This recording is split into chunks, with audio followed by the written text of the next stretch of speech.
Troy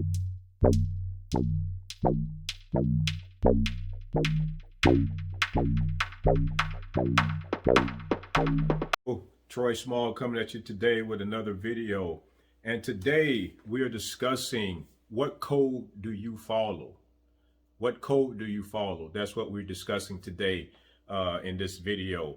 And so what is a code? So a code is a system of words, letters, symbols, which are substituted for like other words and letters. Also, like a code is like a set of conventions that govern behavior or activity in a particular sphere or circumstance. For instance, all schools actually have a dress code. Now, some schools' dress codes may be more prohibitive or more restrictive than others, but all schools have a dress code.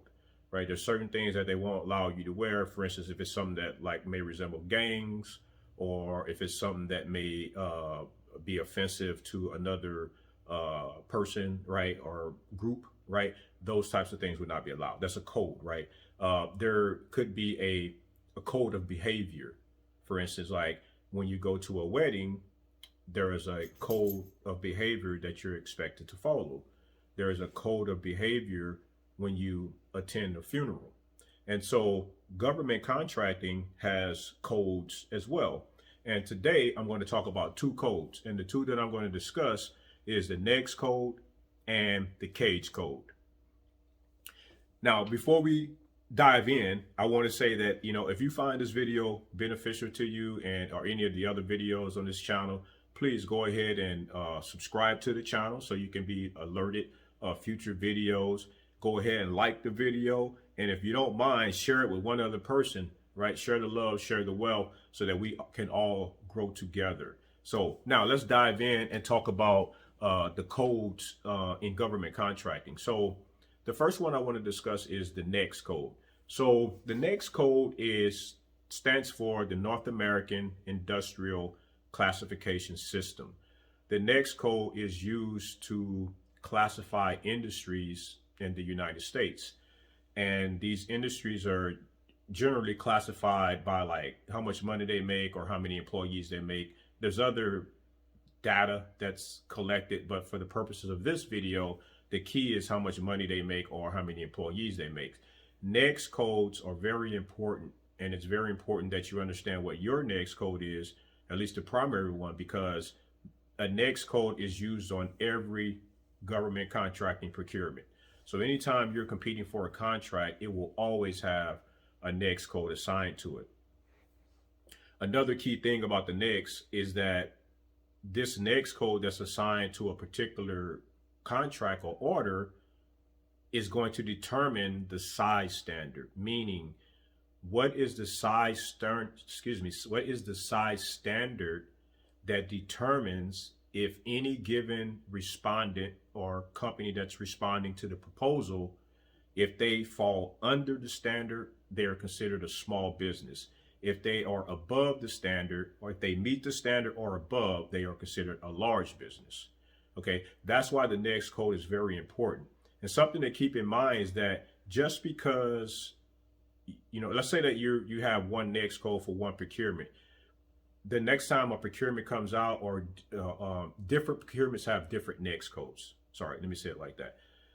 It is not always going to be the same NAICS code, right? It depending on the procurement, because the person that's doing the procurement, the contracting officer or contract specialist, is making a determination on which NAICS code is best fits the requirement that they're putting out.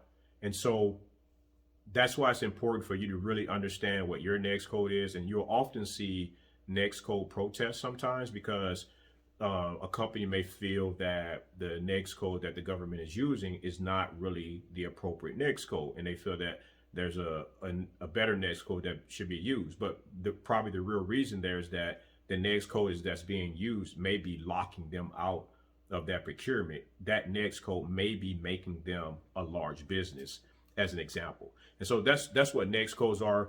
That's one of the codes that you definitely need to be paying attention to when you're being involved in government contracting. Now, the other the other code I want to talk about is PSC codes. PSC stands for Product and Services Code. The Product and Services Code is what the government uses to categorize the items that they buy. So if they're buying services, educational services, engineering services, consulting services, or financial management services, whatever the services are, there is a PSC code that can be used to categorize that service. It may not be exact, but there's definitely one that will be close to it. And so these PSC codes, just like the NAICS codes, are very helpful for you as a small business owner to use these codes to help to find work. So for instance, when you're looking for work, you're going to be using the NAICS code and some other search parameters. What I'm suggesting to you today is that you use the NAICS code and the PSC together. Sometimes you maybe change it if there is one or two that's close, right? But by using them together, you will probably get improved results on your research and your searching for opportunities. And the reason why is because that PSC code can help you to tag more opportunities that may be in your lane.